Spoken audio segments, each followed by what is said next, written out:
bum, ba, ba, bum, bum, bum, bum. That's right, folks. It's Friday, which can only mean one thing. It's 2D6 Friday. Bum, bum, bum. Hello there, ladies and gentlemen. Welcome to 2D6 Friday, episode 10. Now, I am rather fatigued this eve because I was up all last night assembling a PC. Not the PC I'm using right now, but another PC which is all the way over there, which I can't really use yet because I still need a couple of pieces for it. You see, the thing is, when I assemble a PC, I know roughly what I'm doing. I know where all the pieces are supposed to go and I can follow the instructions. But when I buy a part, I don't know whether it's necessarily going to be compatible with things I've already got. So as it turns out, I actually need an adapter before I can use it with any of the monitors I have. So it's just sitting over there. I've turned it on so it hasn't exploded in the couple of minutes that it's been active. But there were one or two minor issues with it. Anyway, I'll talk more about that in a minute. I'm going to have a look at the audience first of all, because the chat is rumbling along quite nicely down there. Let's see who's in there. And no, Dreddy, I have not installed Windows 95 yet, and I will not be installing Windows 95 at all. I don't know what it is with your fascination of retro Windows editions, but let's see who's in there. We have got Bazooka J Rambo, Darkbeard 89, Fake Near, Gloom Ready Gaming, Corn on the Cob, Mickey Genver, Peter Higgins, Retropia TV, The Soul Assassin, Newbie, Wreath 13, and there were a couple of other names earlier that maybe haven't spoken in the last couple of minutes. They're not on the active users list, which is, of course, somewhere everyone dreams of being when they're a young little aspiring wargamer. So before we get onto the wargaming topics for this week, of which there are a few, including painting progression, then I'm going to talk a little bit more about the PC first, because it's technically tied back to wargaming, because the reason I wanted a new PC in the first place is because this one can only run Total War Warhammer on minimum, really, really low settings, and it doesn't look very good at all, so it wouldn't really be suitable if I wanted to make any videos on it. No one wants to see a giant pixelated goblin charge into a dwarf and then some really horrendous animation takes place and you can barely see what's happening because it's so awful, the graphics, and it's running at about 1 frame per minute or something obscene like that. Dark Adrenaline, no. Windows 3.2, no, it won't be that either. Windows 3.1 was probably the first version of Windows I ever sampled back in the day when I used to play Lemmings. That's what PC gaming started out like for me. So that PC over yonder, it's got lots of cool flashing lights in it. I just can't use it yet. It took me hours and hours to put together, mainly attaching the heatsink to the processor, because it's like a water cooling system with a radiator and everything. But to get it to sit in place was very, very difficult, and it wouldn't stay at a perfect right angle over the processor.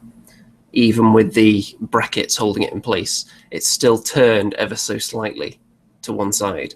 So hopefully that's not going to cause any problems. It's still got full contact between the pieces of the metal that are supposed to be touching. So I'm hoping that's going to be all right. It's nice and it's a firm grip it's got in there. It's not moving around or anything. It's just slightly off center. But because this side, if the contact point is bigger than this side, then if it spins, technically it should still be touching the right amount of stuff. So hopefully that's going to be all right. It took me a while to find where to install my really, really tiny SSD drive. Apparently that's a thing now. You can actually install it basically straight onto the motherboard. Anyone who's not interested in PC assembly, I'm sure is loving this. Starts the show. Dreddy says, if your new PC doesn't have dragons with glowing LEDs as eyes, well, it doesn't quite have dragons, but it does have lots of glowing, weird LED stuff going on, and it's got a nice see-through side panel as well, so you can actually see all the LEDs in action. So hopefully, when I get that up and running, probably early next week when the rest of the little bits arrive so I can actually start using it, then that will work a treat. Retropia TV SSD drives are the best. Yes, they are. So I'm planning to install Windows on that and anything else I want to run super fast, and then just use the regular hard drive for everything else. So Mickey Genva apparently has not been paying attention due to having painting problems. Painting problems? Well, it's funny you should be having painting problems on a night like this, because we're going to be talking all about painting and becoming better at painting. And I'm expecting lots of advice from the audience, by the way. Void Wraith Prime is apparently building a Vargulf Courtier at the moment. Can't go wrong with the Vargulfs. And Darkbeard89, the real question, is the PC orange? No, it is not. Corn on the Cob, weekly computer repair extravaganza. Not quite. If someone told me, can you put this graphics card into my PC for me, then I could do that. If someone said to me, my graphics card is broken, how can I fix it? Then the chances of me solving that problem are slim to reasonable. And if someone says, what would be the best graphics card for my PC, then the chances of me giving them a good answer would be 0 to slim. So I know what I'm doing kind of when I get inside the PC, but I don't know which parts I need to get without asking for advice. It's like if you're stuck in a post-apocalyptic wasteland and you've got your car with you and it breaks down, maybe you can fix it because it's your car and you know where all the pieces go and so on. But if you then found another car that's a different model and that broke down, you would have no idea what you're doing. That's kind of what I'm like with PCs. So, anyone else got any interesting comments before we move on to painty talk? Wasgob, my graphics card is broken, how can I fix it?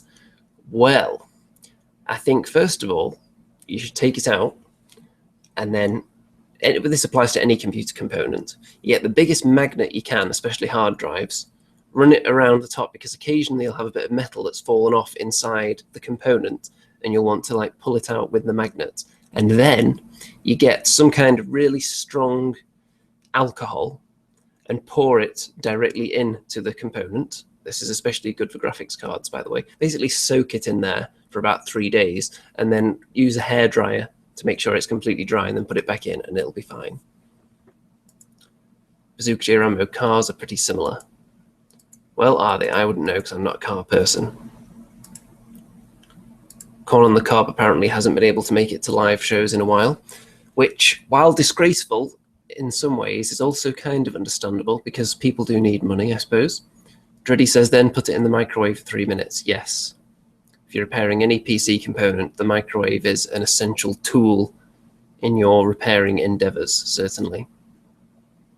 Retropia TV, YouTube has so many great PC repair videos. Yes, that is true, actually. When I was struggling to find where to put particular parts in the PC, I would just Google, or in the YouTube search bar, the piece that I had, and then tons of videos would pop up with people assembling PCs, going step by step, putting in all the components so you can see exactly what they're doing. So it's very, very helpful. Now then, I've got some pictures prepared here. Some of them are of models that I painted a very long time ago, and some of them are a lot more recent. So we can see the difference in techniques. And for anyone out there that might think that my painting is amazing and involves very, very complicated, complex, advanced blending or bizarre techniques, prepare to be shocked. Because everything I do is pretty much very, very simple. So I'm going to go through the little things that I've added to my painting over the weeks and months and years. So let's start off here, shall we? These dwarves were painted by me in around about the year 2000, 2001, I believe this dwarf kit came out, which also explains why this whole army is on the ye olde greeny flocky as well, and the lovely goblin green base edges. And it's very, very simple indeed. These entire models, all they are base coat and wash. So you've got like your silver, your blue, the various beard colors, the boots in brown, and then a wash over it. That is it. So it's only 2 stages of painting. That used to be my limit. And some of my miniatures are still painted that way today. And it's very, very quick to do an army that way. I'm not sure if people think these still look good now, but you can tell they're quite old because there are a few evident mold lines and little bits, like on top of the helmets there. You can see there's a little dint where I haven't quite filed it down, because back in the day, I didn't really think that was important. You can probably see mold lines along the edge of a lot of the weapons as well. And on the top of the banner, certainly a few mold lines visible back in the day. They still look all right, though, considering they were done so simply. The beard colours grey, yellow and orange. That's a theme that continued as I picked up the Dwarf Army again about 12 years later. So let's have a look at something more recent to see what I added to my dwarf painting technique over the years. So these are much more recent, and I can tell you that there isn't that much different at all. There are a couple of notable things though. First of all, you can see that I've actually done teeth and eyes. So let's zoom right in on this guy, shall we? So I never used to paint eyes at all. I never used to paint teeth.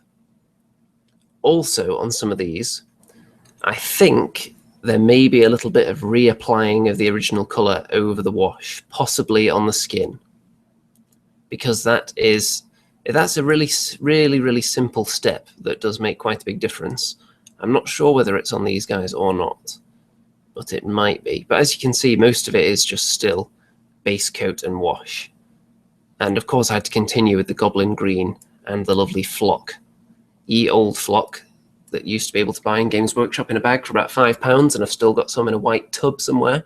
And I think you're actually going to see a picture of the white tub later on in one of the other images. So that'll be a rare treat for everybody. Looks like a few other people have just dropped in. Lee Cunningham and Mini Warrior have appeared in the chat there. So I think you'll agree that the eyes make a very big difference. The teeth as well. If we revert back over here, you can see these guys, while they look all right, a little bit plain, but you can see a lot more of the expression on the faces with just that tiny little step. And all I did to start painting eyeballs and teeth was realize that actually it doesn't really matter if you stray over the edges, because when you're doing a tiny little dot for the eye, if you go onto the skin is usually a little bit more raised than the eyeball anyway. Like, for example, you can see the little skin fold in the eyelid kind of comes further out, prods further out than the eye. So after you've painted the eye, you can then just paint the skin color over that again. So you don't have to be completely precise. That's the thing when you're starting to paint tiny little details. You just have to realize it doesn't matter if you make a mistake, because you can always go over them again. Unless you're doing some really advanced shading, blending techniques, and you would have to do all that again on the skin. But I'm not, so it's okay. And this machine here, nothing really special about that. But you can see that's just a very small thing. I don't think they look horrendously out of place next to this army. The colour scheme's been continued and everything, but they just are a little bit better for the faces. Then we have another dwarf unit here. And I think these look way better than all my other dwarves, by a long way. And that is entirely because of one thing I discovered. It's not really to do with technique, other than just applying a kind of wash purely to the armor plates, rather than over all the rest of the armor as well. Like you can see on the chainmail bits, I haven't applied that blue. I've only done it on the plates, which I think looks quite snazzy. But that was done with a Citadel glaze rather than a wash. And it kind of works the way that I thought the washes used to work. Whereas the current washes, they kind of stain the whole area almost. The glaze, it's like a kind of transparent layer over the top of the color that's underneath, rather than kind of a cloudy stain kind of effect. I'm not sure if I'm explaining that to the best of my abilities, but I think you get the idea. You can actually tell that it's metallic and silver underneath. Yet it's also very vibrant and blue. Iron Drakes are just very nice models regardless. So I think it would be difficult to make them look bad. But again, there's nothing advanced going on here. There's no highlighting whatsoever. I mean, I could have done some, especially on the beards where you've got all these nice sharp edges. Either a bit of dry brushing on them or some edge highlighting with a lighter color, like a really light silver, perhaps. I think that would look very tasty. But the whole dwarf army doesn't have any advanced techniques on it whatsoever. And there are a couple of things that we'll come to on some of my other armies that I started incorporating into my painting later on that are very, very simple, but are very, very useful. Let's see if anything's popped up in the comments. Lady Phoenix is in the house. Those are nice, Andy. Mini Warrior, yeah. Iron Drakes. Bazooka J Rambo, yeah. Liked those Iron Drakes. Yep, that is the only true pronunciation of Iron Drakes. They're Lee Cunningham's favourite dwarf models, apparently. They any good against Skaven, says Mini Warrior. And then Lady Phoenix says, well, anything's good against Skaven. Yes, I suppose a lot of things are good against Skaven. A lot of things were designed to kill rats over the ages, of course. Now, moving on. These are also very, very, very simple. We've got a lot of the early examples here in these images are going to be things where I haven't used any real advanced painting techniques at all. This is my bolt action Belgian army, or some of it. These particular units here are my chasseurs, which are like the elites of the Belgians, which is an odd concept, really, considering the Belgians are pretty terrible. But you can see all it is, a base coat of green, and then a wash. I think it was Agrex Earthshade over all the clothing. There's no highlighting at all on the clothing, but one thing I found is that when you varnish over some of the Citadel washes, it kind of takes the edge off it a little bit on the raised areas, so it's kind of like doing the job of highlighting for you. It makes it a little bit lighter, and it keeps the darkness in the crevices when you varnish them, because it kind of reacts with the wash. So it's not necessarily on purpose, but I think it actually looks quite good. And then apart from that, there's just the skin with a wash on it, the weapons with a wash on it. And then after the wash, there's a few little details like the little stripes on his sleeve there, little buttons, eyeballs again.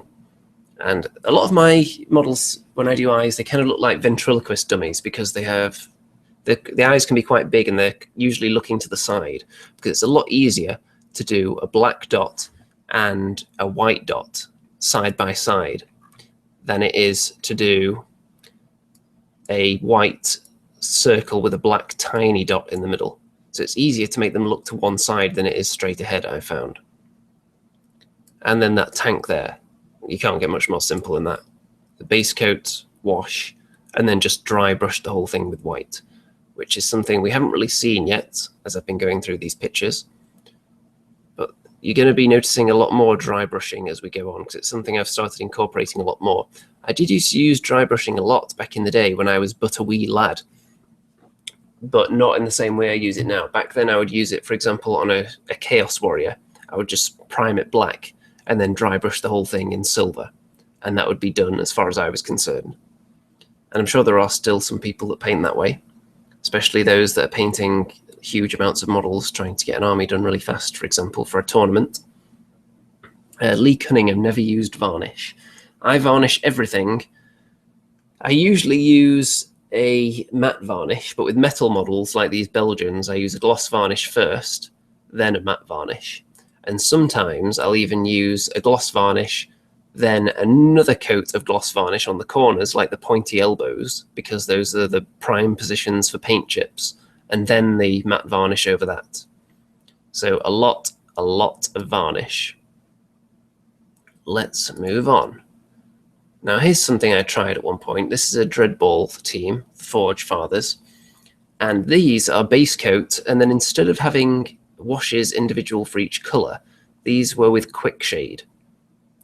It's something I was testing out at the time, because I was finding myself getting into a lot of different game systems, and I had a lot of models to paint, and I wanted to try and get them done faster. And I'd used quick shade on my Undead, and I thought it looked good, even though it can look quite dirty.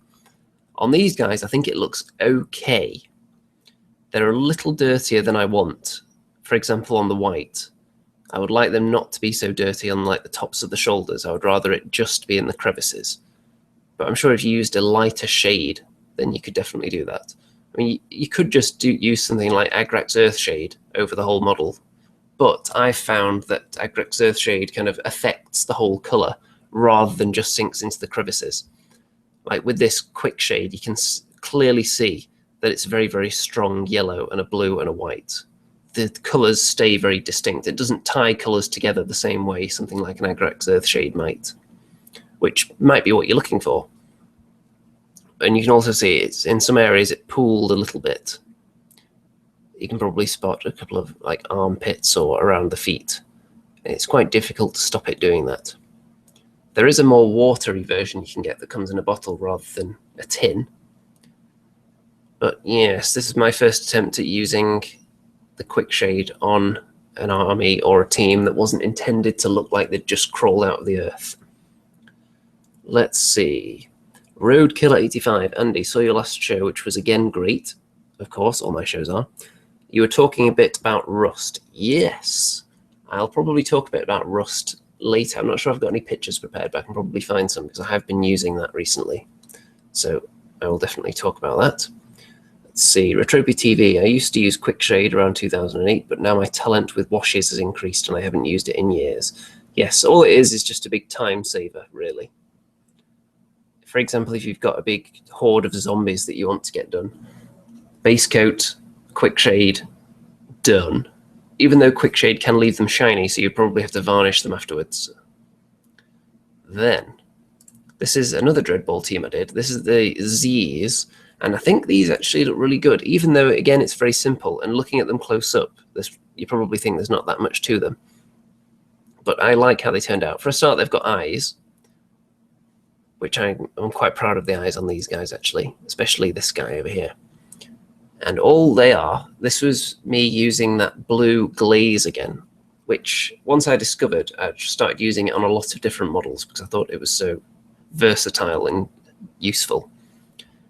And these are pretty much just sprayed blue with that applied, and then white on the skirts, which then have a kind of black wash over them, and then reapply the white over that again, so it leaves the black in the crevices. And that's something I've started doing as well in more recent years, applying the original color more over the washed area onto the raised portions, which is very, very simple, but it does make a huge difference. You're going to be able to see a better example of that coming up soon.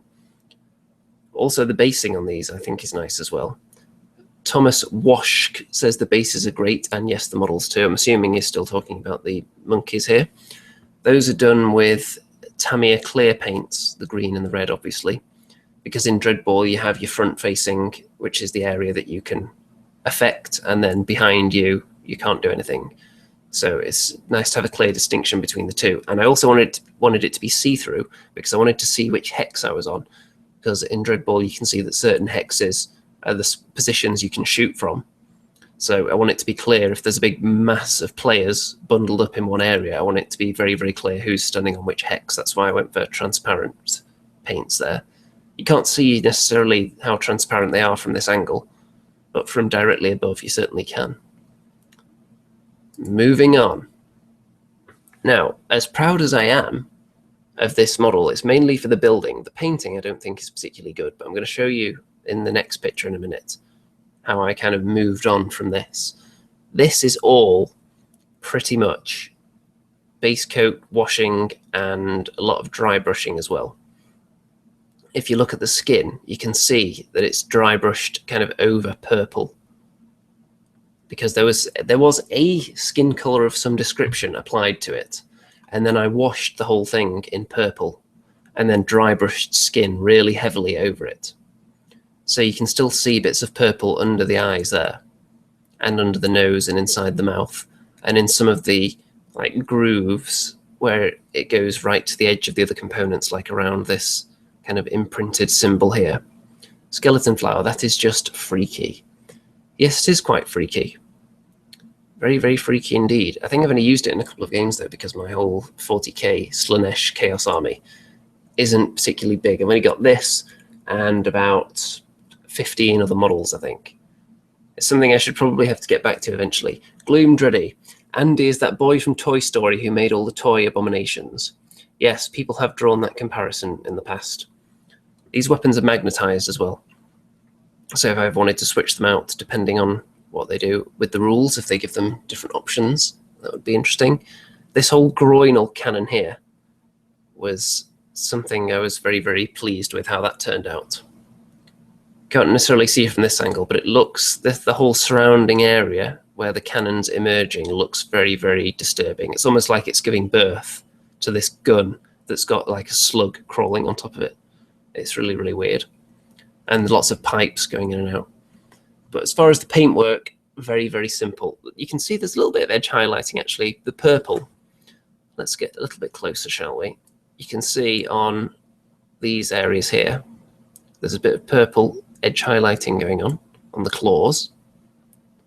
I think that's about all there is in terms of highlighting. These red shoulder pads, which I think they're like Tyranid carapace or something, that's just red with a wash over it. And the reason it looks like it's maybe a little bit highlighted is because when it was varnished, again, the varnish can react with the wash and take like the very top layer off. So it ends up looking a little more highlighted than it actually is. Now, Mickey Genver, closer. Okay, let's go in really close. Look at that. Look at the blackness of the eyes. Bum, bum, bum. Can you imagine waking up in the night and seeing that on the pillow next to you? It's quite a horrifying image, isn't it? I wanted the eyes to be completely black and flat, so there's nothing going on with them. This was actually meant to be like a full-size Barbie head, except I found the head was actually really big on top. So apparently Barbie has a humongous head. You just can't tell because there's so much hair sticking out of it. So when it's bald, it was really huge. So I had to just cut it in half and then added in those pipes. So yes, base coat and wash. Groinal cannon. I think I've got a full video on this somewhere. If you look up on my channel, if you search for Slaanesh Defiler, it should come up. There's a detailed video on it. Now, this is something that I tried later. Now, this effect here that I've got on these crabs, I would have liked to have done on these shoulder pads. And one day I may go back and apply it. But we've got these crabs here, which are made from Dreadball models. They're two different Dreadball models combined. One for the lower half and then like the crab tops. But I use them as Chaos Spawn in that army. So with these, it's just red, and then dot, dot, dot, dot, dot, dot, dot, dot, dot, dot, dot, dot, dot, dot. Progressively lighter dots the closer you get to the edge of the claws. So it's like dark orangey in the middle there. And then as you get further down, it gets lighter and lighter, and then it gets really, really close to being like a white or a yellow when you get to the tips of these claws here. And I think that came out really, really well. Quite proud of these crabs. I would like to make more of them. It's just a bit, it's not really cost effective to buy the Dreadball team just to make these two models out of it. I think I only built these because I got them in a Mantic bargain bin or something, or in maybe a Mantic crazy box. So I just had a couple of random models that weren't part of a full team. So quite pleased with them. And that was something I hadn't tried before, the like progressively lighter dot effect. It's something that you see quite a lot of painters do. They usually pull it off a bit better than this, but you can see I'm on the right track, I think, with this one. But the idea of the paint getting progressively lighter as it gets towards the edge isn't really a ridiculously original idea. It's quite a common thing. But I think it's a lot better than it would have been just with the red and then a wash, which is how I left them on the underside, actually. But you can't really see from this angle. Mini Warrior, in GW prices, they're a steal for those crabs. Yes, they are if you compare them to buying actual Chaos Spawn. But it would feel like a waste because I would have so many models going to waste that I wouldn't be able to use. Newbie, are they the crabs that go with the previous Defiler? Yes, they are. They're in the same army. Oh, we've got a couple of other people have popped up in the chat. We've got Mr. Stu Gibson. Now, I'm not sure, did I mention Dino Titan Edition's name before? I don't think so. So a couple of people popping in there as the view count continues to rise as I show off these amazing works of art. With this army, I would like to add more to it, but it's one of those things I'm waiting to see what they do with 40k before I invest anymore in an army that's... I've been working on it for a long time, but it's got so few units in it. Now, Here's a thing with some different techniques on it. The old Mortis engine. I've zoomed in on a part of it here that shows off certain things that I tried. So you can see the ghosts. That word came out a bit weird. You can see the ghosts, and this was just done with airbrushing the ghost CR, which is why it's slightly darker on the back, because I sprayed progressively lighter the more you get to the front. So like on the back of that guy's head, that's not just a shadow, it is actually darker paint. But what I would like to do at some point is go back over this thing and just dry brush the whole thing in white. I think that would really help to bring it out a lot more. Other things on this, we've got the book here, which I painted in white, then put a yellow wash on it, and then kind of dabbed up a lot of the wash off the top. So you can see the yellow has only stayed in the sunken area, so it looks really weird and magical. And then I drew little squiggly lines on there for words. This cage here, I'm not 100% pleased with it. It's something I tried. It was painted in grey, but it got progressively lighter as it went up with the airbrush. I just added more and more white to it as it moves up away from the main bulk of the machine, as it were. And then I put a wash on it, but it was a really, really watered down wash. So you can see bits of it where it's not kind of dried in necessarily the best way. It's okay because it's undead, but it wasn't 100% the way I wanted it. The flames, if I should talk about them for a second, they were just in light green, and then I put a, what's the name of that paint? It's the transparent paint, the same thing I did on the Dreadball bases. I applied over that. I think that looks quite tasty. So it darkens up the crevices nicely. Anyway, there's a couple of other things that I've tried to incorporate in. Let's move along. Now, these are some zombies that I did, and you can actually see they're resting on top of the green flock tub. You can actually see the word green at the bottom there. The ye olde green flock tub. When I got back into wargaming a few years ago now, I was still under the impression that goblin green base edging was the way to go. And this was my first experiment with sand on bases rather than just flock. So I didn't even paint the sand because I thought, well, I haven't tried sand before. Let's just see how it looks on its own with some static grass in there as well. And it looks okay, but I probably wouldn't do an army like this again just with pure sand unpainted. As far as the zombies go, these are the very epitome of base coat and quick shade. You can see what quick shade can do though, because look how sinister those eyelids look with quick shade, because it sinks into the crevices around the eye and really, really darkens it, and all the little details come out. And obviously it dirties them up as well, which is fine if you're a zombie or a skeleton, because you're supposed to look like filth. And this was back when I was still using my old camera, which is why it's not quite widescreen, this picture. So this is quite a few years old now, this image. And this was actually taken when I used to do all my painting in the kitchen. So I couldn't even watch YouTube videos while I was painting. So I got a lot less painting done back then. Now that I can just sit here and watch endless videos on the old YouTubes, I do get a lot more done. Now, the next progression that you're going to see here, these were painted a few years ago. These were painted recently, and these are my ghouls for the undead as well. And I think these look way better than the zombies for one simple reason. Dry brushing white onto the clothes.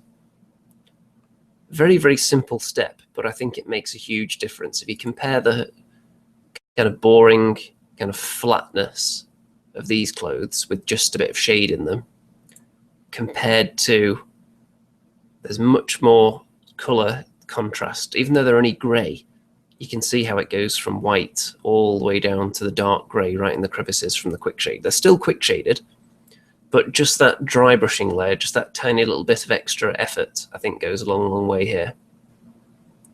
And of course, these guys are supposed to look slightly more alive, so they're not quite as putrid looking. They're not quite as green. They're a little bit more fleshy colored. Let's see if anyone's commented on these. YouTube newbie, the zombies look fine, even close up. Yeah, I think they look pretty cool still. Road Killer 85, less saturation, looks more dead on the second ones. Do you think these ones look more dead? I think these ones look very, very green and putrid and foul, whereas these ones are more skin toned. They're still very pale, but I don't think they look like they're rotting. Mini Warrior, nice ghouls. They are better than the zombies, but then again, the Mantic minis aren't my thing. The Mantic Undead are actually good. I don't like the ghouls as much as the zombies. But then again, I don't think anyone really does. No one's perfected the ghoul. I think the GW ghouls are a lot better now that they're not ranked up on square bases, because they're not sniffing each other's butts anymore.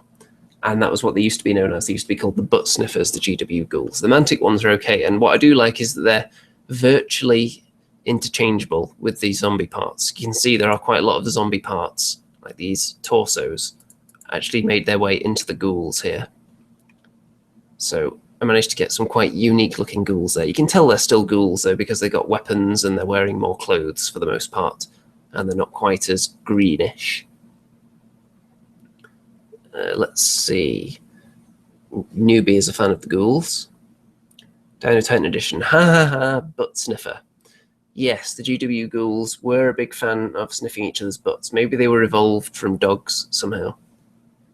Roadkill 85. I like the paleness, although real dead rotten skin doesn't look green, rather reddish. Yeah, but I think it looks cool. Kind of greeny, mouldy, crusty old. And of course, I'm sure the intestines wouldn't just be a nice, healthy red. There'd probably be something much more putrid than that. But I'm not going for maximum realism here. Apparently, Lee Cunningham says that anyone's painting is better than his. Well, I've seen some terrible painting on Facebook, so I don't know. As long as it wasn't yours. Now then, ventriloquist dummy alert. Halfling chefs that I painted for Halfling Pete. You can see that the way that I do the eyes with the kind of white dot next to a black dot, they look to the side and they do look ventriloquist dummy-like, especially when they have their mouths open. I'm just going to very, very briefly stop the screen share so I can show you exactly what I mean by the ventriloquist dummy effect. It's kind of like this.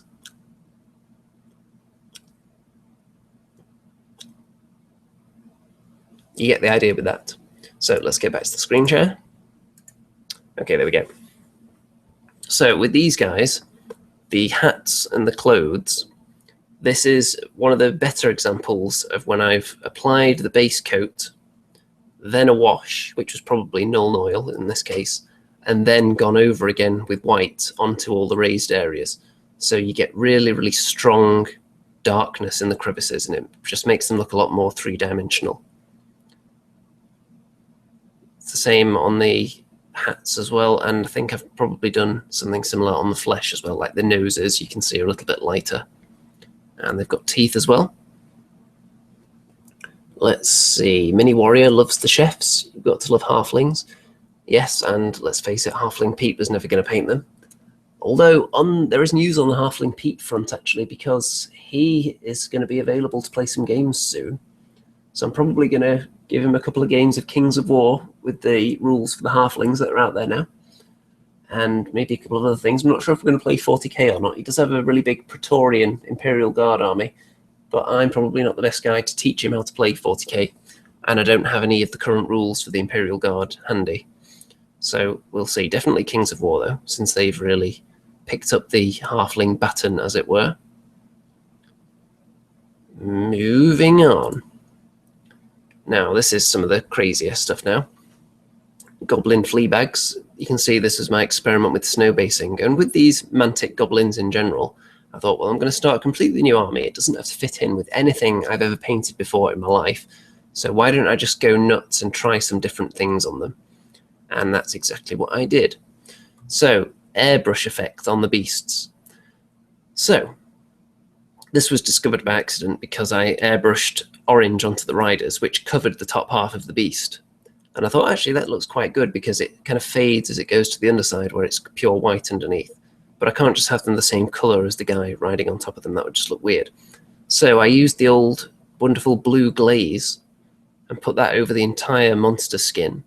So on the top, it doesn't quite look the same as that orange, and underneath it's just very, very icy blue, which I think looks very cool. And this is when I started using blood effects as well with the Blood for the Blood God paint. Everything else is quite simple. The goblins are a little bit more than base coat and wash, because on the skin, they're base coat, wash, and then yet again the original colour reapplied on all the raised areas. So not really a lot of highlighting going on, but you get the idea. And then little things like the eyeballs and the purple things, the little blobs on the side of all the beasts, they were just done afterwards. And the green hair is done in the same way I did the flames on the Mortis engine. So starting to incorporate more things. Newbie wants me to zoom in on the skin here. So here we go. Let's get some zoomage. Zoom, zoom, zoom. Okay, so you can see, from this angle, you can just about see a bit of the whiteness on the underside, and you can see how the skin on top is a very different colour to the orange of the rider, who is only washed in flesh wash, I think, whereas the beast is in the blue glaze onto the orange. There we go. And the snow bases, yes, Retropia TV, snow bases can be quite difficult to pull off. Some people do them a lot more a sparse snow look than this, whereas I've gone for like total snowage, 100% maximum snow action 24/7 to the max. Usually people have kind of rocks sticking out a lot and then put snow delicately around it, but I just wanted complete coverage. I wanted it to look like the goblins had been maybe living in a mountain. It snowed onto the side of the mountain, and then as soon as it stops snowing, they just rush out into the snow to attack. So that's why there's no snow on them, but there is a lot of snow on the scenery, like the fence posts, and all the bushes are all covered in snow, and the ground is completely saturated, but they're relatively unsnowed, as it were. Retropia TV, yeah, that orange really blends into the animal's flesh. Newbie, yeah, the glaze isn't as shiny and glowy as I was hoping. I assume I need to hit my plasma with a bit of a hard coat then. Yes, the Citadel glazes don't really have that much shine to them. You can get those new kind of, what's it called? Those washes where they have a shine effect to them. I can't remember what they're called now. Gloss wash, are they? I think they would do probably what you're looking for. Then we've got these trolls here.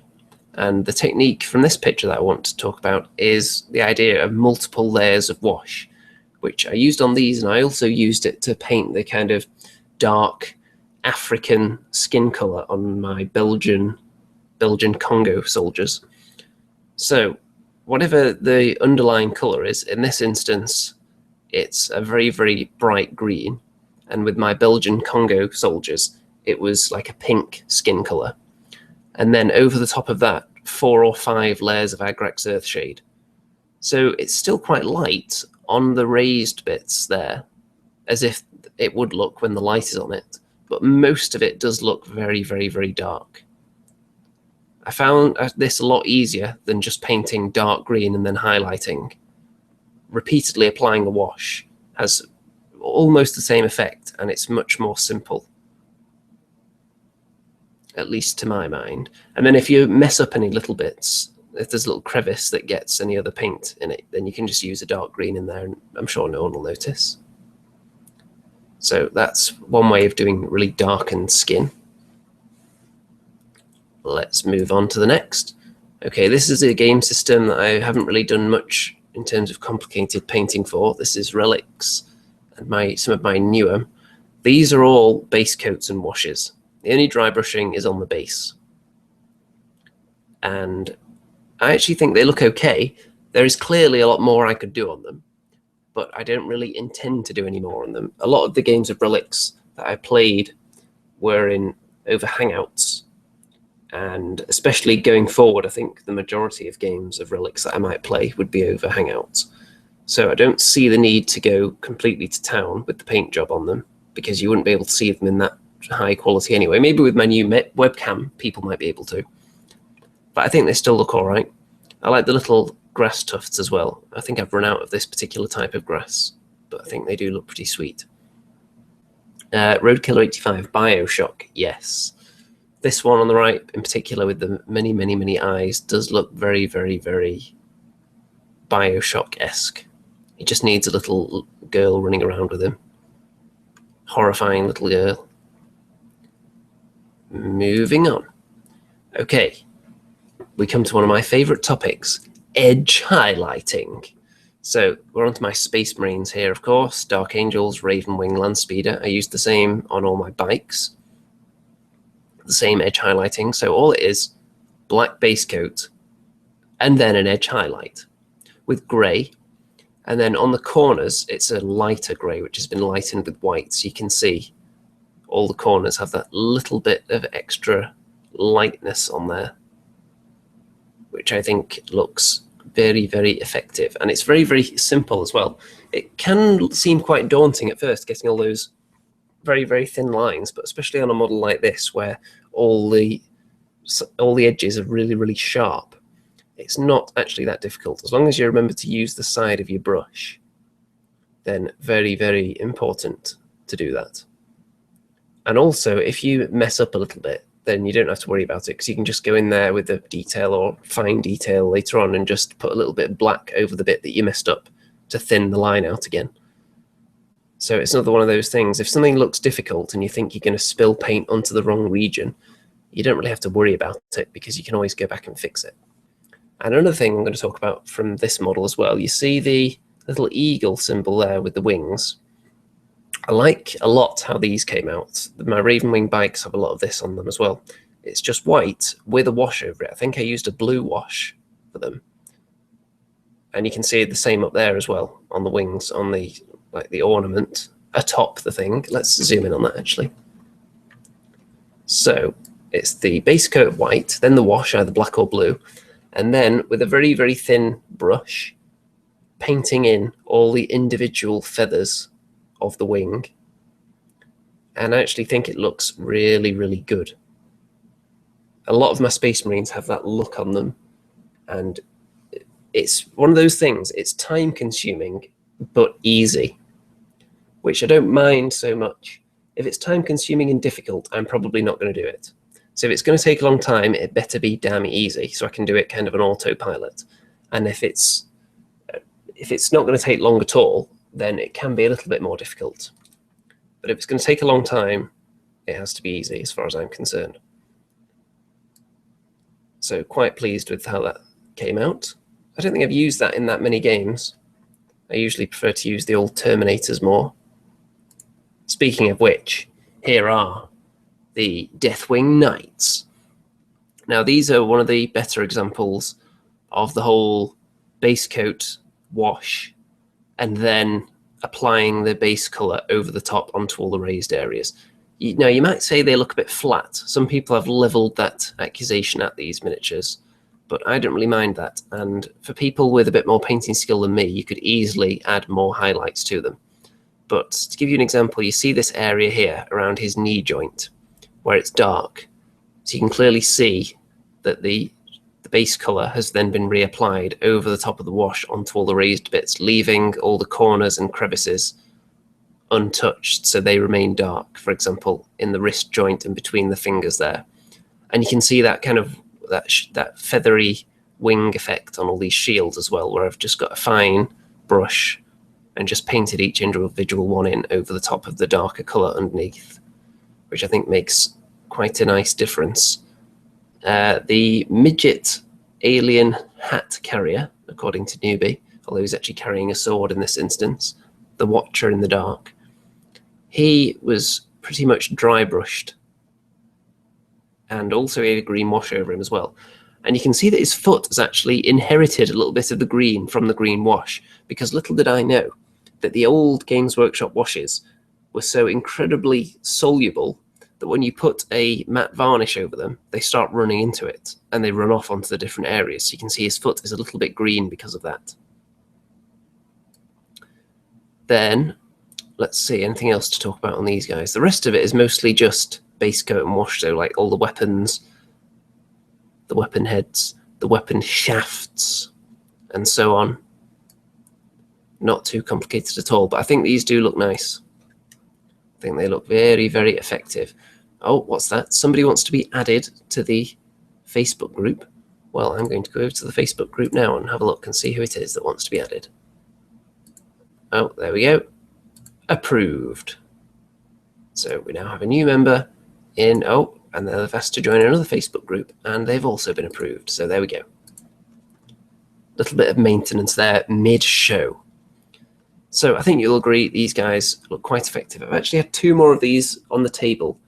They've moved their way further and further into the corner of the table for the last few months because I haven't really been that interested in 40k recently, to be honest, and especially Space Marines. But I would like to get them finished at some point because Dark Angels were one of my first loves in the hobby, of course. Now this guy, I think this guy looks really good. And this guy is the prime example of that really, really fine white line effect I was talking about. You've got it on his shoulder, you've got it above his head, and on his weapon there. And he's also a good example of edge highlighting with all the grey. Because imagine how flat he would look with the black, because I didn't really fancy trying to really highlight the black as such. I don't think I'm really confident enough in my ability to do that. But you can see the grey lines do add a lot of depth to him, and I think this guy looks really, really nice. This is one of my favourite models that I've painted. I think I actually took this picture before I added a brighter green highlight, this gem on his leg, actually. So that is something that's changed. The top of his weapon actually fell off during a game because I had to manually glue it on there to convert the model. And just randomly during game, I think he got hooked onto something that was being picked up, like an orc tank or something, and then he fell off and his weapon snapped completely off. So I wasn't too pleased with that, but I did stick it back on again. So I think he'll live. Definitely proud of this guy though. I think he looks really cool. Let's see. Bazooka J Rambo thinks it's nice. And he would also like to see some 30k versions of Dark Angels Terminators. Yeah, I'm not particularly interested in the Horus Heresy, but actually later I want to look at a couple of things that are mildly interesting to me that are Horus Heresy related, so stick around for that if that's your thing. Roadkiller 85, nice thing to try with black models. Take some dark blue, grey, somber grey, and then black wash. Actually, that is something I've started doing a bit when I've been highlighting, for example, a lot of cloaks in white or grey that are black. Then I would use like Nuln oil over it to tie the colours together if I think it looks a bit too much, if it's not subtle enough. So yes, that is an interesting technique to use. One thing I know people do is spray from above onto black with a dark grey, for instance, and then you can then use a wash to tie that together, and it just gives it a really subtle highlight. But I like the kind of really stark edge highlighting. I find it very easy to do, and I consider myself a master of edge highlights. Maybe not a master, but somewhere up there. Now, yes, I know this isn't an Age of Sigmar related show, but this is very relevant. This is the first Stormcast Eternal I painted, and very, very simple, but you can see some similar techniques in the black and grey to this guy, where I've just gone to the edges with the grey. And it's a tiny bit lighter grey on all the fine points, for example. And this is one of my first attempts at highlighting metal as well with these Stormcast Eternal models. So you can see that the gold, it's gold spray first of all, then a flesh wash, then gold, that's the same gold that I sprayed them with, I then apply to many of the raised areas. And then I've gone over the edges, anywhere that I want to be extra shiny, with the old shining gold, which is much more bright and a pale silvery kind of gold. So around all the edges of the shoulders, the edges of his nipple protectors, and everywhere. The tops of the little layers of his boot there. So I think that's quite tasty, that look. And on all the little edges of these little golden bits here. Danglage. It's got a lot of danglage going on, this guy. Then this big beastie, the Colossus, this was, in some ways, it was very challenging because it's a huge model. So any highlight you put on there that would look quite natural and subtle on a smaller model can look really big and obvious when you apply it on something so huge. So I had to actually go the extra mile and use a bit of silver on this guy as well. Because if you look at the Stormcast down there, they just look quite smooth and natural. But if you enlarge them to this size, if you zoom in really far, you can see where all the highlights are, and it doesn't look quite as natural. So you need an extra something on top. So like with this guy, I used pretty much the same effect for the gold, the flesh wash over the spray, and then applied it to the raised areas again, and then the paler gold on all the kind of edges, or all the edge of the muscles and the fingers and the toes and so on. But then I also took a silver after that and went right to the very corners and just put pure silver on them, right on the corners. So I think the fact that it's bigger, it requires that you do a little bit more to make it blend in.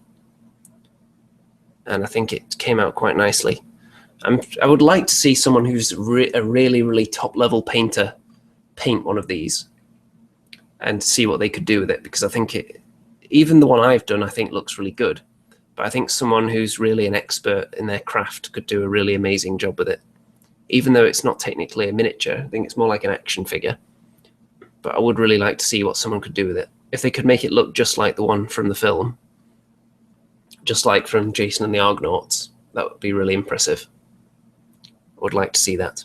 Bazooka J. Rambo, good approach to painting that. Yes, obviously it requires very different thinking from painting something small to something huge. And you've just got to take that into account. Then, some more Stormcast here. So the main thing I want to talk about here, the wings, which start off black at the very end, and then I dry brushed them progressively lighter grey as it went along. So the progressively lighter dry brushing is another thing that's really, really easy to do and really quick, but it's effective. So in some ways it feels a bit like cheating, but it just looks a lot better than the effort you put into it, I would say.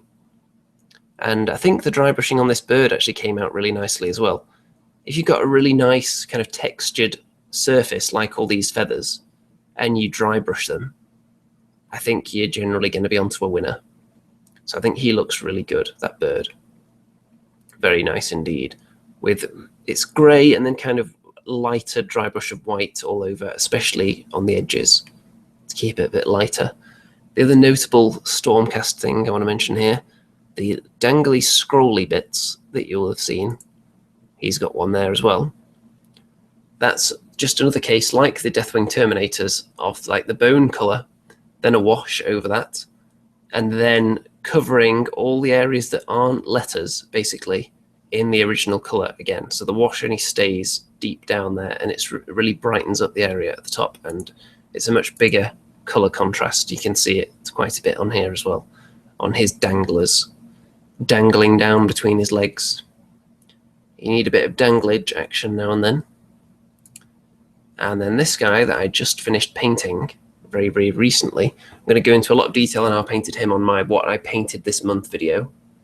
At the probably halfway through next month, the rate I usually tend to put those up.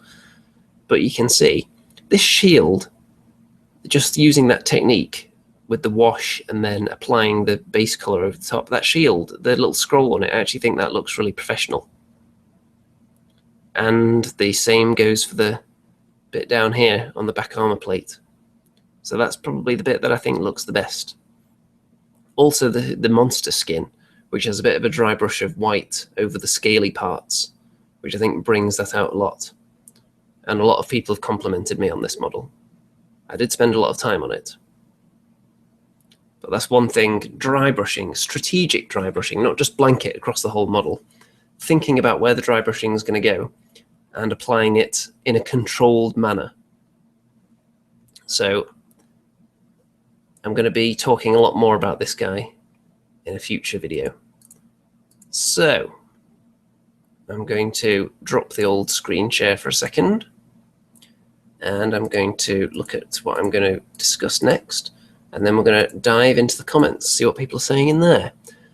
So, Mini Warrior, is what I painted this month going to be on time this month? It depends what you mean by on time. I'll probably try and get it up by about the 5th of September. That would be my goal. That gives me enough time to make it, I think. It's not going to be that crazy this month because I've only got that one model finished so far. And other things, let's see, what have I got here? Some little Dead Zone accessories, little crates and stuff that I'm working on. I'm not sure I'm entirely happy with the colour of these at the moment, so I might do a bit more on them. And other little pieces like this, they're not finished yet. And then after that, I've got some more Stormcast Eternals to work on. So that's how far he is along at the moment. And when he's finished, he should hopefully look just like this guy here, which I've got as the example. Let's see if it'll focus on these two at point blank range. Maybe if I move my head behind him a bit. Come on, Mr. Camera. How close do we have to get? There we go. So you can see there, finished one, not finished. So that's what it just looks like after the initial gold. And you can see how he's going to look. So quite a difference. So a lot of work to be done on them, but I'm hoping to get them done very, very swiftly with any luck. Let's see, Bazooka J Rambo. I put a comment a bit late on the last video about thinning metallics. Use an acrylic flow enhancer. It's the same as Lamian medium. To thin the paint, it doesn't dilute the pigment. Are there any particular brands that people would suggest for that are cheaper than the GW's Lamian medium that they seem to love so much on the Warhammer TV painting tutorials? He's very wasteful with paint on that thing. He applies so much to the palette and only gets a tiny little bit onto the model from it. He must go through more palette paper than anyone I've ever seen, but it's always clean. So either he has a magic elf that's cleaning his palette paper constantly, or he has a magic elf that's constantly replacing his palette paper with another piece, and then maybe taking it off to the magical elf cleaning kingdom and putting it into some kind of palette paper washing device, or just throwing it away and putting it into some huge magical elven palette paper landfill site, which is actually being very harmful to the environment and forcing the elves slowly into extinction. Apparently Winsor and Newton do a good one, and Vallejo have a thinner medium. Mickey Genver thinks that Lamian medium would be a bad choice for metallics. It's good to know that. Let's see, Retropia TV. Purple and gold looks really, really good. I'm doing the same for my Dark Elves next week. Yeah, purple and gold can look very good. Not a very uncommon colour scheme. Dino Titan Edition. Andy, do you have the Peacekeepers from the Corporation? I'm really thinking about getting some. I don't think so. I think I've got one. I've got the one big guy from the previous Dead Zone starter set. Pretty sure he's a Peacekeeper, but I don't have any of the newer ones. Let's see. Bazooka J Rambo. Dale Rowney do 275ml bottles. You can get them for £6. Maybe I should look into that. It hasn't come up too much because I found that when I'm using, for example, this quite old Mithril Silver paint, it's not the oldest metallic paint I have. The oldest one I would never have to thin down, this Shining Gold, which is just perfect consistency, even though it's older than some of the people in the chat tonight, I imagine. Still perfectly fine and healthy. Slightly more recent ones like this one, they do start to thicken up. So I've basically, over time, I've just emptied water pretty much into the tub. So it's still fine, but it does require a bit of moistening now and then. The ones that I would like to thin down are, for example, if I can find it here. Where's it hiding? There we go. Vallejo Game Color Gunmetal. I would like to thin that down. So I'm definitely going to give something a try with that. And then I've also been using the Game Air straight from the bottle, just brushed on. Now they're very, very thin, of course, with them being airbrush paints, and they require multiple coats. but I do actually like them. You have to be careful what colour you're painting over, obviously, because you're not going to get very good coverage with them being so thin. Dino Titan Edition. When the old silver got used up, I had quite a hard time getting a proper equivalent of Mithril. Yes, there are a lot of different silvers. So there were a ton of different ones back in the day, and there are even more out there now from the various different companies. So matching can be quite difficult. Sometimes I didn't even notice that I was using a silver that wasn't a good perfect match until I moved the model into the unit that I was adding to and realized, wait a minute, that guy's weapon's marginally darker than his.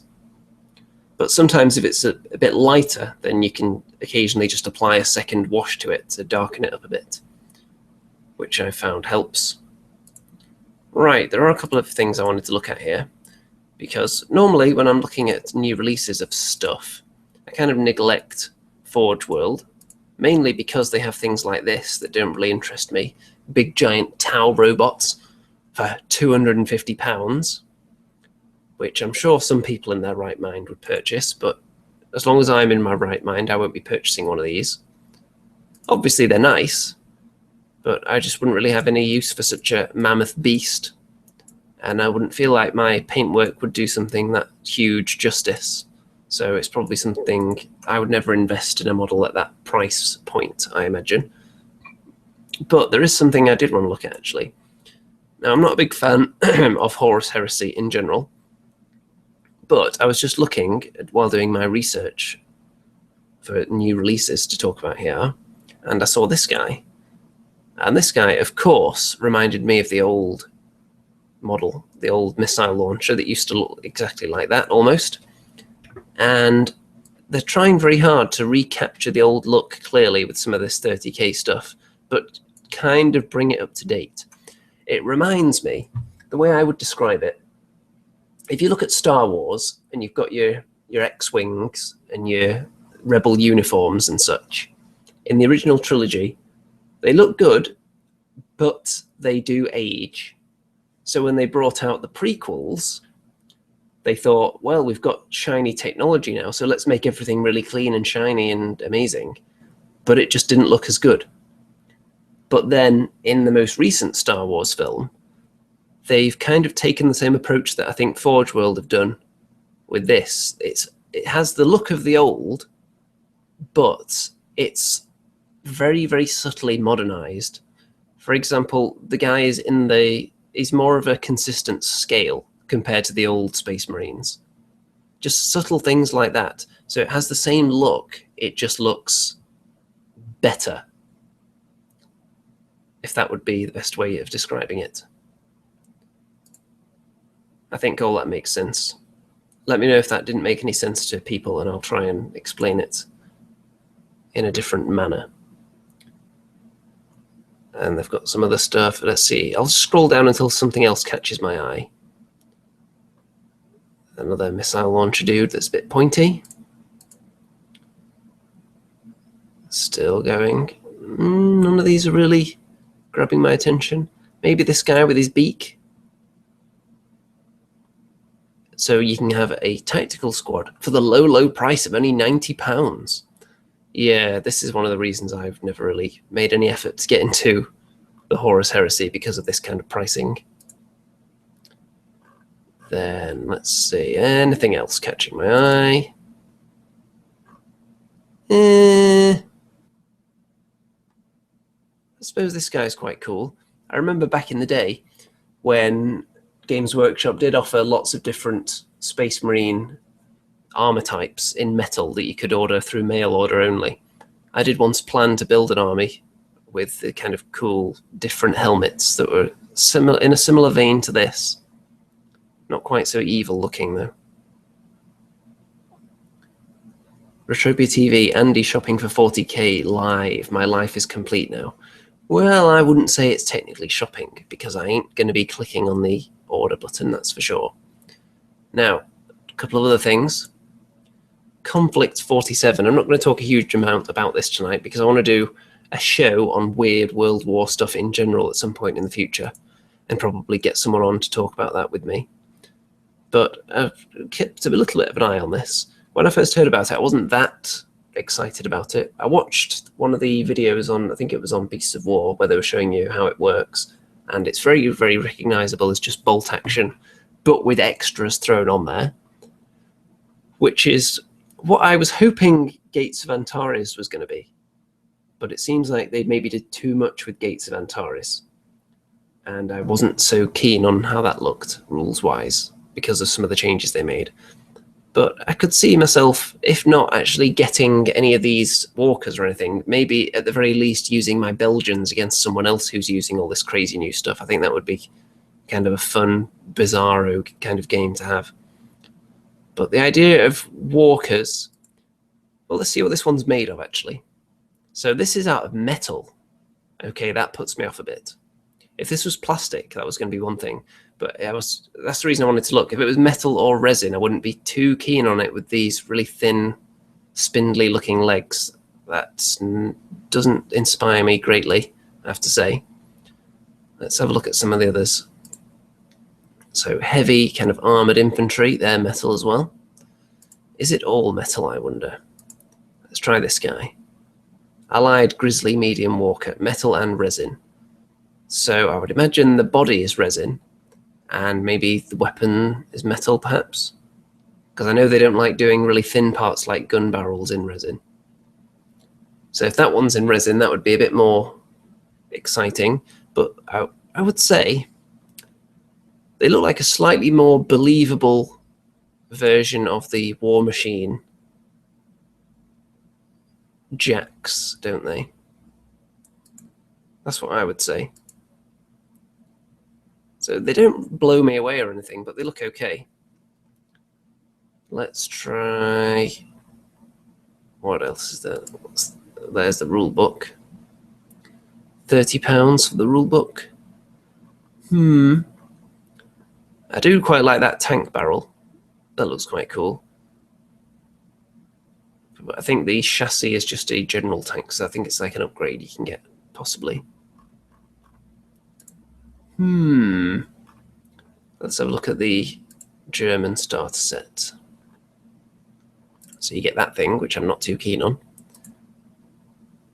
That, not that keen on that. I do like the zombies, actually. I think they're nice. I'm not sure what they're made from. And you just get some basic troops as well. I think that tank that I liked the look of was in the American starter, actually. Yeah, there we go. I think that looks pretty damn cool. And that guy looks quite cool as well. I think the Americans, yeah, they look nice. I think I prefer the look of the Americans to the Germans so far at this point. Pretty tasty. I think I do like these 3 items here. So if I was ever going to go in for this, with the current available range, I think the Americans would definitely be my choice. But I'm not really going to hold out hope that they're going to do anything with the Belgians as far as Conflict 47 goes, especially since Belgium weren't really too much of an active participant in World War II after about 2 weeks of conflict. So, yeah, I'm not holding out much hope there. I'm hoping they do have some kind of really funny minor nation, though. That would inspire me to get involved, definitely. But as it stands, I may not jump into it just yet, because I'm waiting for Bolt Action version 2 as well. And I wonder if this is going to delay it. But while I was browsing the Warlord website, I did find this, which I've seen before, but I've been watching the entire series of Dad's Army on DVD recently, and I've been really, really tempted to either buy this or one of the other sets where they have more models in. Really tempted indeed, but I'm not sure what I would actually do with them. I'm sure I could come up with a funny scenario next time anyone wants to play Bolt Action, and maybe ally them up with my Belgians. It could be possible, maybe a visiting Belgian platoon were in town when the German invasion began. I'm sure I could quite easily put something like that together and give these guys their own special rules, of course, which would make them fun. Let's have a look. They are quite good likenesses, these miniatures. Very, very good likenesses indeed. I like how they have fixed bayonets as well, as if someone's left Mr. Jones in charge. because that is the first thing that happens whenever he's left in charge. Pretty much, you can guarantee they're going to have fixed bayonets, because, you know, they don't like it up him. That cold steel, they can't abide it. Not at all. They don't like it. Not one bit. So, quite tempted. Graham Rigg defending the Novelty Rock Emporium. Yes. I could put something together like that, definitely. Don't panic! Don't panic! Says Newbie. Yeah, there are a lot of catchphrases in that. Of course, we've got the Warden there with, put that light out! And there's Pike with the little, what do you even call that? The little machine gun. I remember the episode where he first got that. He was a little bit overexcited to have it, making a lot of gun sound effects. I think they're all in metal, and the concern would be, of course, any model in metal that has a bayonet is always a risk, because it can be bendy and it can break off. But the Belgian models that have bayonets are pretty much only the Congo fighters, and their bayonets are actually quite thick, like slightly out of proportion. So they don't really bend or snap off because they're so thick. These ones look quite thin, so I'd be slightly concerned by that. But I think a lot of people who would buy and paint these would mainly do them for display purposes anyway, rather than playing with them, so I can see why that wouldn't really be an issue. But of course, I only paint things for gaming purposes. So I'm very tempted. Very, very tempted indeed. I might just be tempted to get a couple of them. But the whole lot, £20, that entire batch there, it's not really a bad deal, is it? Anyway, I think that's all I wanted to show you. So, let's dive back over to the old comments. Let's see. Dino Titan Edition. I don't like the setting, but I know that the rule set is supposed to be quite easy and fast-paced. If you're talking about bolt action, then yes, the rules are very, very nice. I'm a big fan of the bolt action rules. As far as purely a rules system, it might be my favorite set of rules for a miniatures game. Possibly. It obviously has some competition from other games that I like, such as Kings of War, Age of Sigmar, Dead Zone, the other games that have rules that I very much enjoy. Other games like 40k, where I can tolerate the rules, but I'm not that big a fan of them. I can play the game and I can have fun in the right company, but it's not really aided by the rules. The rules aren't helping me to have a good time. The rules are really a hindrance because there's so much treasure hunting around the book, but bolt action is very, very easy. Dreddy says bolt action is her favourite system, even though she only plays it 1-2 times a year. Yeah, that's pretty much the same for me. I haven't played it much recently, but it is one of my favourite rule systems. I like it very, very much. And I was disappointed that Gates of Antares didn't have the kind of reception that would inspire me to get involved in that, because that would have satisfied the 40k sci-fi itch with the high-quality bolt-action rules, but it seems like maybe they took a few missteps with that game. From what I've heard, I haven't given it much of a try myself. I'm just going by the community feedback that I've heard. So maybe Conflict 47 would be a nice middle ground there, because that doesn't seem to mess with the bolt action rules mechanics too much. So that might be something I would look into, certainly. Let's see, Newbie. Oh yeah, I'm Germany all the way if I do bolt action. Well, they are one of the most powerful nations in there. I, of course, had to go for the Belgians because I liked the comedy underdog nation, and actually the main reason I went for the Belgians was their hats. They have 3 different kinds of hats, each one more stylish than the last. So if you're not picking an army based on their hats, then you're doing something wrong as far as I'm concerned. Newbie says the 40k rules don't give any of us good time. Yeah, that's definitely true. Dino Titan Edition, how do you like Infinity? I've never tried Infinity. I watched one video on it. Well, I think I've watched a few videos on the game in general, but I watched when Beasts of War did their How to Play Infinity series quite a while ago. I watched that, and it didn't really grab me. It seemed a little bit too complicated for my liking. And I also don't really know anyone around here that plays it either.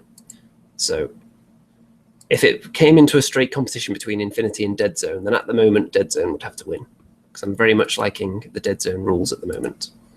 and I've got some dead zone terrain that I'm painting up over there as well. But my airbrush continually clogs whenever I'm priming with it. It gives me about 15 seconds of really good spray action, and then suddenly I have to be like jigging the needle around and unscrewing it all and cleaning bits out while I'm priming. So it's very, very difficult. Using other colors, it doesn't block nearly as much. It's much easier. And I did disassemble the entire airbrush the other day and just completely gave it all the most thorough wash it's ever had in its entire life. But it hasn't helped that much. So I may have to invest in an entirely new airbrush, an entirely new, equally cheap Chinese airbrush. So definitely pondering that as well, because it wasn't very expensive. The compressor, I think, is still fine. And that was the expensive part. The airbrush itself was very cheap. So I may look into another airbrush at some point, because I think even if a really, really insane clean would fix it, the amount of effort required to do that when I could probably buy a new one for, I don't know, £10 maybe. So I may just try that.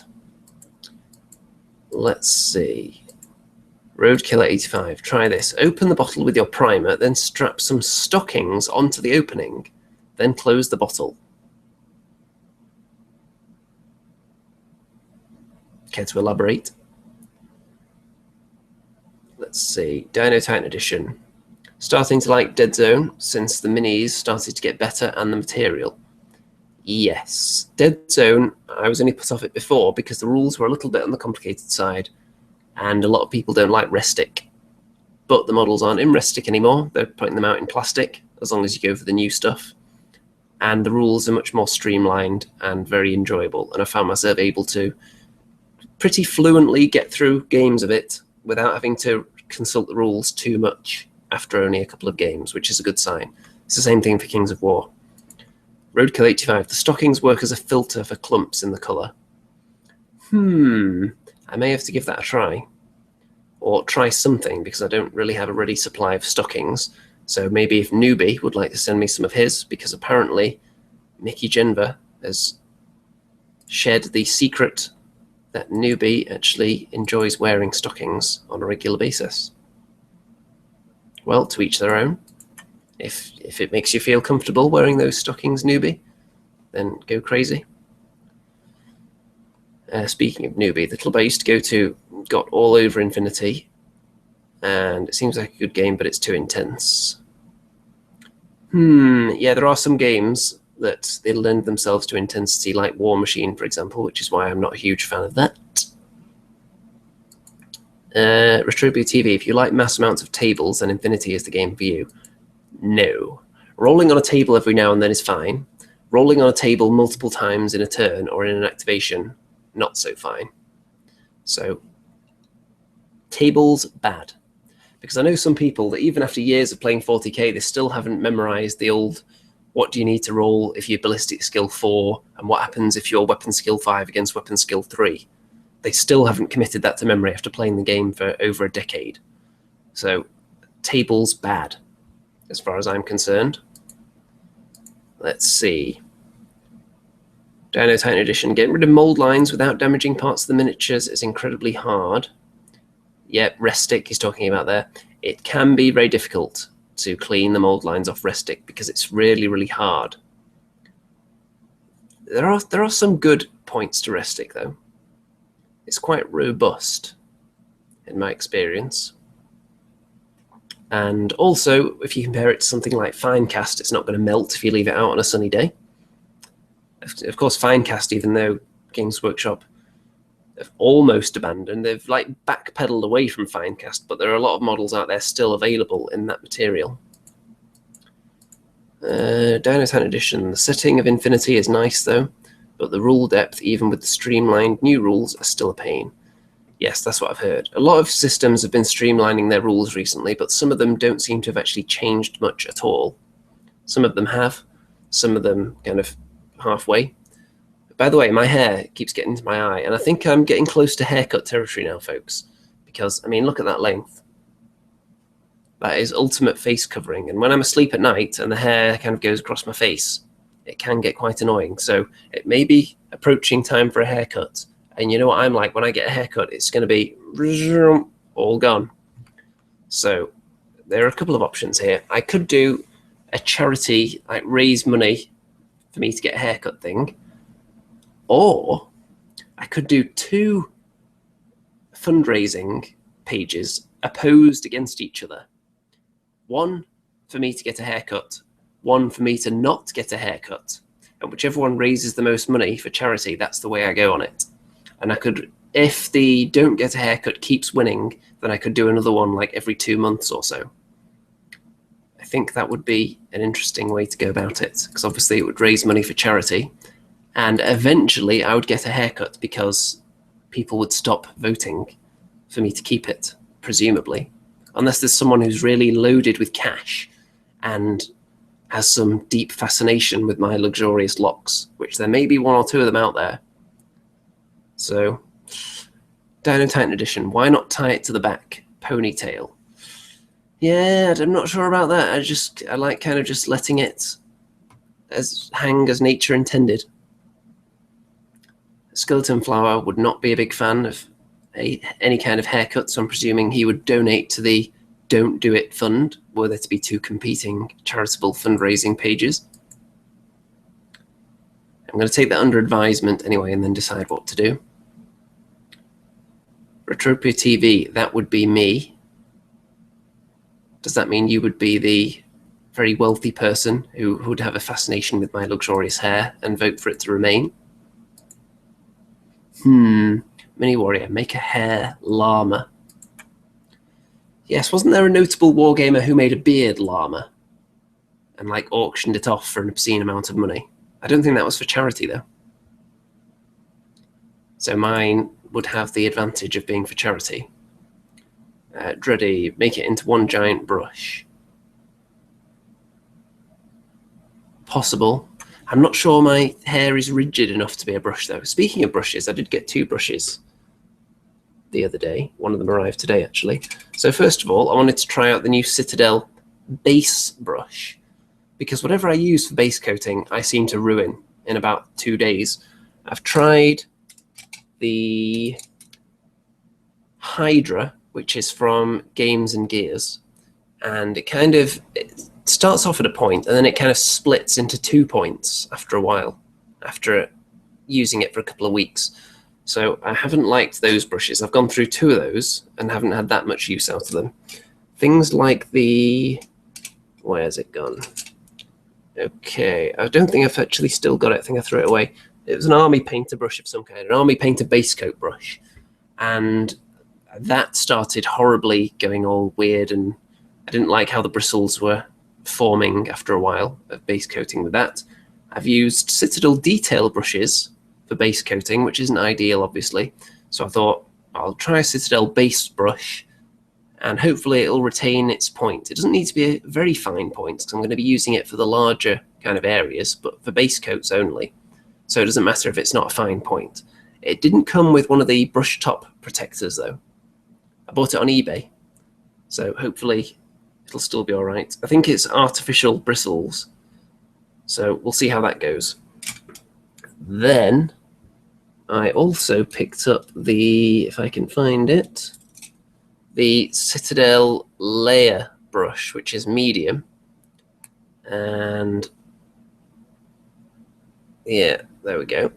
So I'm going to be using that for basically what I use the detail brush for now, mostly, which is for after the base coat, slightly smaller areas, or obviously, as it suggests, layers. So when I don't want the paint to go too skewed, where I actually care about where the paint's being applied to, but it's still bigger than using a detail brush. And then the brush that never lets me down, which I'm still happy with, is the old Citadel fine detail brush, which I haven't had any issues with yet. Let's see. Idiot-proof Dalek. Hydra's a good name if it splits in 2. Yes, it's split into more than that, actually, but I've cut bits of it off before. I've still got the other one in here somewhere, but that's even more ruined. Things such as this Army Painter dry brush. This is the terrain dry brush. This has been seeing some quite heavy use recently. I've been painting a lot of terrain. And just the regular dry brush as well, which has also seen a lot of use since I've been doing a lot of dry brushing, although that one eventually ends up like... have I thrown it away? Yeah, I must have done. But eventually it does get beyond repair because it's so mangled by dry brushing, but that's what you buy it for. And I think I ruined the other one prematurely by using this ye olde Humbrol super duper acrylic paint with it, which is really old and really thick, and I think it kind of got matted into the paint, into the brush a bit much. I was using it for dry brushing bases. So I'm avoiding using that, and hopefully that'll give this dry brush a bit of a longer life. So I think that's pretty much everything that I wanted to touch on this week. We've had a pretty decent view count for this episode, steadily climbing as the series goes on. We've had about 40 people in here throughout the entire show, which is very good. I think that's probably the most we've had so far. Let's see if anyone's got any last-minute comments before we drop this one. Gloomdreddy, I love DaVinci natural bristle brushes. Natural bristle brushes, there's a bit of a mouthful. Let's see. Dino Titan Edition. If the brush splits, it means you had too much paint in the brush that dried. Slap it around in the water cup more often. Yes. There are some brushes where it doesn't seem to get completely clean when you do that. So I think brush soap is probably the way to go. But that sounds like too much effort for me. So I would rather buy brushes that are just reliable and don't require you to only use them during a full moon, or use brush soap, or any of that fancy jumping through hoops nonsense. I just want a brush that's tough, reliable, sturdy, doesn't require a great deal of care and attention, just lets you paint like a normal human being and it won't break down in a week. Is that so much to ask for? Titan Edition. Friday is actually better than Tuesday for me. Yes. Anyone who's not into Age of Sigmar, of course, will prefer this show to the Andy and Rem show, no doubt. And I realise I haven't had any guests on this show for a few weeks now, but I will be having some more guests in the future. I think I was hoping to have Dreddy on a couple of weeks ago, but I think she's been a bit ill lately. Although, you should look at Dreddy's channel, actually, because there's a new Best Elves episode up on there, which is always a treat for everybody. Idiot Proof Dalek, when more Kings of War? Well, in the next month and a half, I'm going to 3 Kings of War tournaments. So I'm going to be doing videos on all of those. And if I do any practice games, then I'd make battle reports on each of those. So it's possible there'll be just a regular battle report, definitely 3 tournament videos. I've already paid for my ticket for those 3 tournaments, so I'm definitely going. The only one I'm not going to is the Clash of Kings. I'm going to the 3 tournaments before that, but not Clash of Kings itself, because that, oddly enough, clashes with a football match, which I'm going to be attending. Retropia TV, what are your plans for the weekend? Well, watching lots of football on TV, no doubt. I think I've pretty much finished assembling my PC, so I don't need to do much with that now until the other parts arrive, like an adapter so I can connect it to the monitor, and an external DVD drive, so I can start actually using it and make sure it works. Because it is entirely possible that because of the slight skewed angle of the heatsink that it could just blow up as soon as I start using it. So, we'll see. Anything else in the comments? Dreddy is apparently plagued by random pain waves at the moment due to being ill. And brush soap will make your brush last forever, though. I use it without thinking every time I rinse my brush. Well, if it's that good, maybe I'll have to get some. Might be worth a try. Anyone would like to suggest any brands of brush soap? Don't tell me now, because the show's about to end.